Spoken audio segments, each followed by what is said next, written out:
ഒരു പുതിയ എപ്പിസോഡിൽ വരുവാൻ നമുക്ക് അവസരം കിട്ടിയതോർത്ത് ഞാൻ ദൈവത്തെ സ്തുതിക്കുന്നു. മനുഷ്യൻ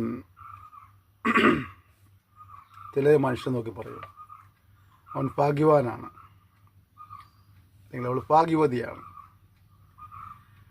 മറ്റു ചിലരെ നോക്കിയിട്ട് പറയും ഇവൻ നിർഭാഗ്യവാനാണെന്ന് പറയാറുണ്ട്, നിർഭാഗ്യവതി എന്ന് പറയാറുണ്ട്. ചിലപ്പോൾ നമ്മൾ നോക്കി പറയും ഞാൻ ഭാഗ്യമില്ലാത്തവനാണ്, ഭാഗ്യമില്ലാത്തവളാണെന്ന് പറയാറുണ്ട്. അപ്പോൾ എന്താ നമ്മുടെ മാനദണ്ഡം? ഈ ഒരാൾ ഭാഗ്യവാനാണ് അല്ലെങ്കിൽ നിർഭാഗ്യവാനാണെന്ന് പറയുമ്പോൾ നമ്മുടെ മാനദണ്ഡം ഉണ്ടോ? ഒരുപക്ഷെ അയാളുടെ സോഷ്യൽ സ്റ്റാറ്റസ് ആകാം, അയാളുടെ ഫിനാൻഷ്യൽ കണ്ടീഷൻസ് ആയിരിക്കാം, അല്ലെങ്കിൽ അയാൾ നല്ല സൗന്ദര്യമുള്ളവനോ ആരോഗ്യമുള്ളവനോ, അങ്ങനെ പലതിൻ്റെയും അടിസ്ഥാനത്തിലായിരിക്കാം നമ്മൾ ആ വ്യക്തിയെ ഭാഗ്യവാനെന്നോ അല്ലെങ്കിൽ നിർഭാഗ്യവാനെന്നോ പറയുന്നത്.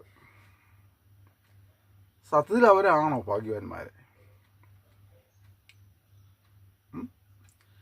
സൗന്ദര്യമുണ്ടായവരോ ഭാഗ്യവാന്മാരാണോ? സമ്പത്തുണ്ടായവരോ ഭാഗ്യവാന്മാരാണോ? അങ്ങനെയാണെങ്കിൽ സമ്പത്തുള്ളവർക്ക് കൂടി നിരാശ വരാൻ പാടില്ലല്ലോ. പദവികളുള്ളവർ ഭാഗ്യവാന്മാരാണോ? ഒരു നിലയ്ക്ക് പറഞ്ഞാൽ ഇവിടെയുള്ള പദവികൾ നഷ്ടപ്പെട്ടേക്കാം, പണം നഷ്ടപ്പെട്ടേക്കാം, ആരോഗ്യം നഷ്ടപ്പെട്ടേക്കാം, സൗന്ദര്യം നഷ്ടപ്പെട്ടേക്കാം, അല്ലേ? നമുക്കുണ്ടെന്ന് നമ്മൾ അഭിമാനിക്കുന്ന എന്ത് വേണമെങ്കിലും നഷ്ടപ്പെട്ടു പോകാനുള്ള സാഹചര്യമുള്ള ലോകത്ത് നമ്മൾ ജീവിക്കുന്നത്. എന്നാൽ മറ്റൊരാൾ കൊള്ളയടിച്ചു കൊണ്ടുപോകാത്തൊരു വലിയ സമ്പാദ്യമാണ് ഈ അറിവ് നേടുക എന്നുള്ളത്.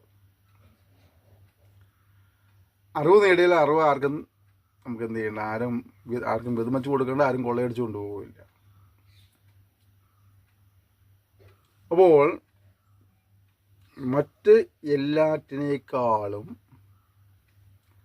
നേടുവാൻ ഉത്സാഹിക്കേണ്ടത് അറിവ് നേടുവാനായിരിക്കണം, അറിവുണ്ടാക്കണം.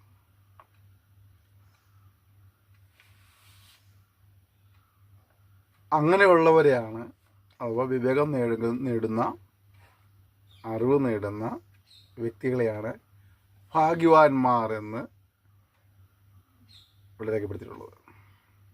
നമുക്കതുപോലെ അറിവ് നേടി ഭാഗ്യവതിയിലേക്ക് എത്തുവാനായിട്ട് നമ്മെ സമർപ്പിക്കാം, നമുക്ക് അതിനെ ഉത്സാഹിക്കാം. Thank you. May God bless U.